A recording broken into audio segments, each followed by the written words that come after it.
자, 3월에 입학하자마자 당장 입학식 끝나고 바로 오후부터 수업 진도를 쭉쭉쭉쭉 나가버려서 당황한 친구들 너무 많으시죠? 이제 본격적으로 대한민국 고등학생이 되신 겁니다. 3월부터 앞으로 1년 동안 고등학교 생활이 얼마나 정신없이 진행될지에 대해서 간단하게 정리 드리도록 하겠습니다. 적어도 이 고등학교 생활이 어떻게 진행되는지 정도는 여러분들이 알고 있어야 당황하지 않고 그 모든 것들을 대비할 수 있을 것이고, 넋 놓고 있다가 1학년을 통째로 다 날려버리면 나중에 고2, 고3 돼서 엄청나게 후회를 하게 될 겁니다. 그래서 오늘 제가 설명드리는 내용을 딱 들으시면 앞으로 1년 동안 내가 어떻게 고등학교 생활을 해야 될지에 대해서 감을 잡으실 수가 있을 겁니다. 일단 3월 친구들, 학교 선생님들, 학교 시스템 적용하기 굉장히 바쁘시죠? 곧 있으면 여러분들이 선택해야 될 것들이 쏟아지기 시작합니다. 동아리도 선택을 해야 되고요. 앞으로 학교에서 진행되는 다양한 프로그램에 너가 참여할 거니 말 거니 그런 것들도 물어볼 거고요. 선생님이 갑자기 불러서 넌 진로가 뭐니, 뭐가 되고 싶니, 그런 얘기들을 하게 될 겁니다. 그런데 그게 끝이 아니죠. 3월 말부터 수행평가가 시작되는 과목들이 있어요. 자, 수행평가는 내신 점수로 그대로 반영이 됩니다. 과목에 따라 다르지만 지필평가보다 수행평가의 반영 비율이 더 높은 과목들도 있습니다. 이 수행평가뿐만이 아니라 말로만 듣던 그 모의고사를 보게 됩니다. 이게 바로 입시에 직결되진 않겠지만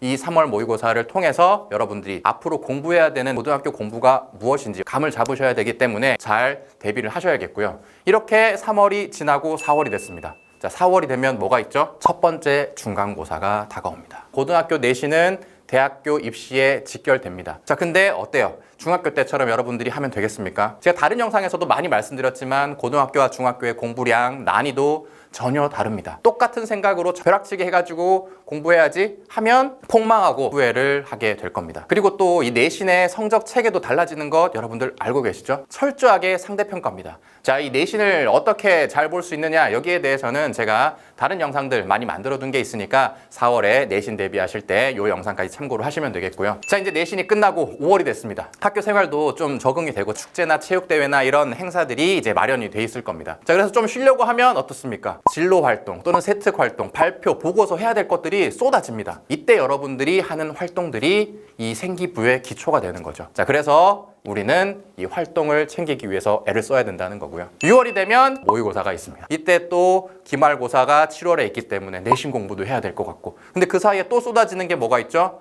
수행평가가 이때부터 본격적으로 쏟아집니다. 자, 3월부터 시작됐던 수행평가가 아직까지 계속 이어지는 거고, 이 시기에 보고서나 과제 준비 이런 것들도 해야 되지만 7월에 있을 내신 대비도 계속 하셔야 된다는 거죠. 자, 이렇게 6월 달에도 우리는 쉴 수가 없습니다. 자, 7월이 되면 마지막 기말고사가 찾아오는데, 시험이 끝나면 뭐가 찾아옵니까? 방학입니까? 아닙니다. 방학이 시작하기 전까지 활동 집중기간이라고 생기부에 기록된 활동들이 이제 본격적으로 더 마지막까지 쏟아집니다. 이 내용들이 여러분들이 방학 동안에 쉬는 동안 선생님들께서 생기부에 기록하게 될 내용이 될 겁니다. 그래서 기말고사가 끝나고도 생기부에 쓰여질 활동 때문에 쉴 여유가 없죠. 자, 이제 드디어 방학이 되고 8월이 됐습니다. 방학 때 학교에서 보충 수업을 하는 경우도 있고 자율학습을 진행하는 경우들도 있습니다. 그게 아니더라도 수많은 학생들이 1학년 때 내가 부족했던 것, 2학년 때 해야 되는 것들을 선행하기 바쁠 거예요. 자, 이렇게 아주 짧은 방학이 끝나면 이제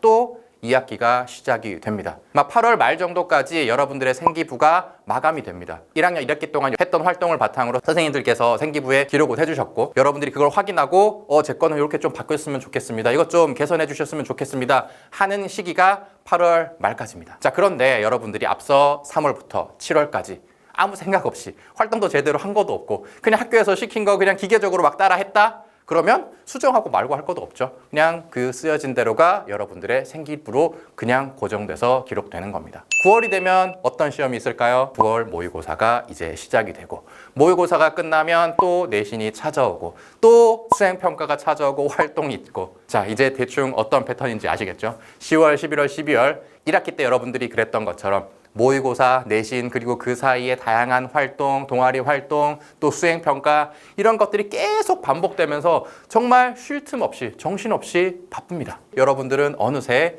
2학년을 기다리고 있게 될 겁니다. 그 모든 활동들이 이제는 생기부에 기록되고 이 기록된 활동들이 여러분들의 입시에 반영이 되는데 별 고민 없이 그 시간을 그냥 헛되게 보냈다면 여러분들의 생기부에는 의미 없는 내용들이 채워져 있을 것이고 또 이런 것들을 하다가 또 내신 공부도 제대로 못했어. 그러면 내신 성적도 마음에 들지 않고 이렇게 여러분들의 1학년은 망하게 되는 겁니다. 자, 어떻게 해야 되겠습니까? 내신은 어떻게 대비하고 어떤 시험인지 그리고 모의고사는 어떤 의미의 시험이고 어떤 중요도가 있고 그래서 내가 어떻게 대비를 해야 하는지 그런 공부법들에 대해서도 여러분들이 챙겨야 될 거고요. 그리고 1년 동안 쏟아지는 수많은 활동들을 어떤 방향성으로 전략을 갖고 해야만 내 생기부가 잘 채워질 수 있을지에 대해서도 미리 전략을 수립해야 될 겁니다. 스터디코드 유튜브 채널에 영상을 찾아보시면 과목별 공부법이나 내신 수능 공부법 그리고 여러분들이 생기부를 어떻게 채워야 되는지에 대해서도 설명한 영상들이 있으니까 잘 참고를 해보시고요. 특히 이 생기부 같은 경우는 아까 말씀드렸던 것처럼 그 시기에 활동하지 않고 넘어가 버리면 아무리 수정 기간이 온다고 하더라도 여러분들이 그 생기부를 보완할 수 있는 기회는 없어집니다. 지금까지 그런 활동들은 전혀 입시에 반영되지 않았기 때문에 별 고민 없이 아유 그냥 이런 건 적당히 해도 되겠지 뭐 라고 하면서 그냥 날려버리는 경우들이 많이 있거든요. 그래서 이 생기부 활동들 1학년 때 여러분들 날리지 않도록 잘 대비하시고 혼자서 어려운 친구들은 저희 스터디코드에서 진행하는 생기부 컨설팅 프로그램이 있으니까 그걸 도움을 받아보셔도 되고 저희 컨설팅을 꼭 안 해도 되니까 미리미리 내가 1년 동안 활동을 어떻게 해야 될지 전략을 잘 갖춘 후에 1학년을 맞이하시길 바라겠습니다. 고등학교 공부를 하시면서 또 궁금한 내용 있으시면 댓글로 남겨주시고 다음 영상에서 또 다른 내용으로 찾아뵙도록 하겠습니다. 감사합니다.